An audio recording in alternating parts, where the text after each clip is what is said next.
Bonjour et bienvenue sur la chaîne L'Actu du Théâtre. On y est, la fête du théâtre arrive à grands pas. Et pour cette édition 2024 des 28 et 29 juin, pas mal de changements en perspective.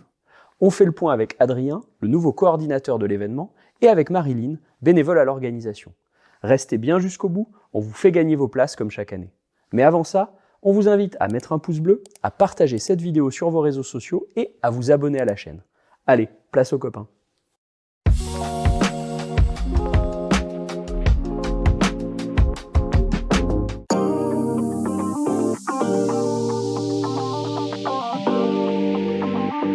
Eh ben, enchanté de vous rencontrer ou retrouver, ou je sais pas. C'est comme ça que ça se dit à travers une caméra.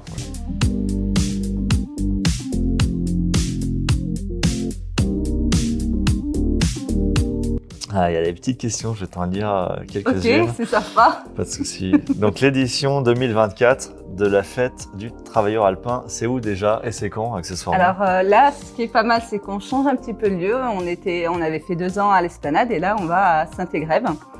Donc au parc Marius Calmé, c'est juste à côté de la mairie, donc un parc plutôt arboré. Donc il y aura de l'ombre, ça sera très sympathique. Avec un espace assez réduit, donc ça fait plus cocooning, c'est assez sympa. Donc vous verrez, ça va être très très sympa. Ça fait plusieurs fois sympa dans la même phrase, mais tout va bien. Ça veut dire que ça sera sympa. Voilà.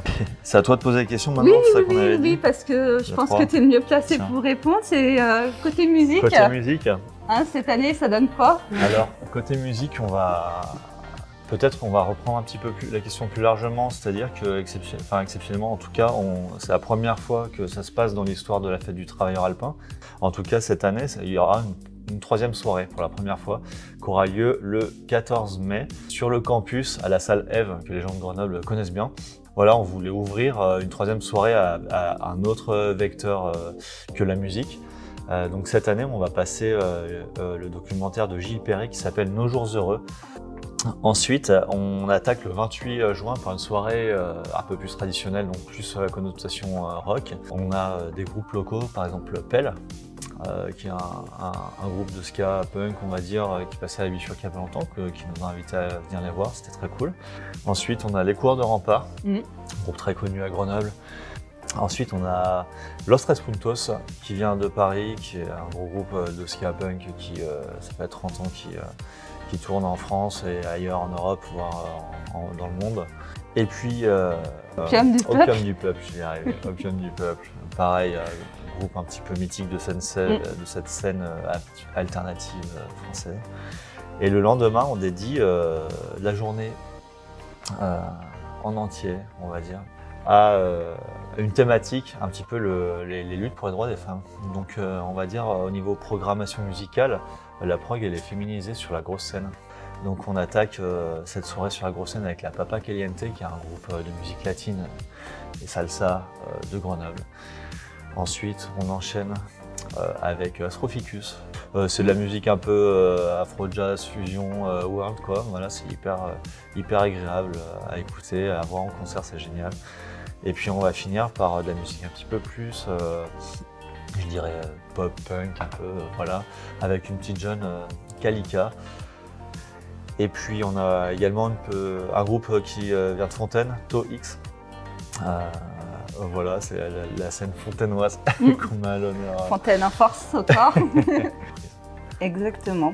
Et donc, il semblerait qu'il y ait aussi des débats cette année, un peu comme l'année dernière. Donc, il y a quoi au programme au niveau des débats?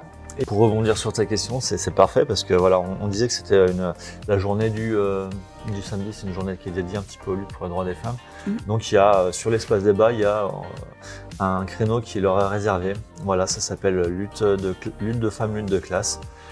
Donc ça c'est un des créneaux. Ensuite on a Maurice Lemoine qui vient nous parler d'Amérique du Sud. C'est quelqu'un qui était rédacteur en chef du Monde diplomatique. Voilà, l'occasion peut-être d'évoquer ce qui se passe en Argentine avec l'extrême droite ultra libérale qui est arrivée au pouvoir. On aura un débat plus sur culture et business avec Bolchegeek, qui est un youtubeur. Voilà, il est également youtubeur pour le journal L'Humanité. Vous pouvez le retrouver sur YouTube. C'est toi qui auras le mot de la fin pour le coup. Bah non, mais du coup, vu que tu me laisses le mot de la fin, j'ai envie de dire, si vous souhaitez être bénévole, n'hésitez pas à venir nous voir. Voilà, on est là. Ouais, un petit message, un petit MP sur Facebook ou trouver un numéro, un 06 de l'un de nous quelque part. On a tous du réseau sur Grenoble. Exactement. Ça suffira pour nous rejoindre. Après, on remplira des formulaires, des trucs. Donc ça se fera tout seul. Voilà.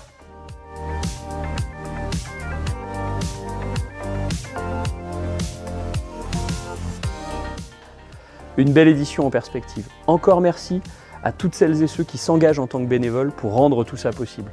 Comme chaque année, on vous fait gagner vos places avec notre traditionnel jeu concours des abonnés. 2 passes 2 jours pour le premier gagnant, 1 pass pour le deuxième et un t-shirt collector pour le troisième. Pour participer, rien de plus simple. Il suffit d'être abonné à la chaîne et de laisser un commentaire avec « Faites du Théa » sous cette vidéo. On fait le tirage le 14 juin à midi. Alors, postez votre commentaire avant 11 h ce jour-là. Sur ce, on vous souhaite bonne chance et à très bientôt.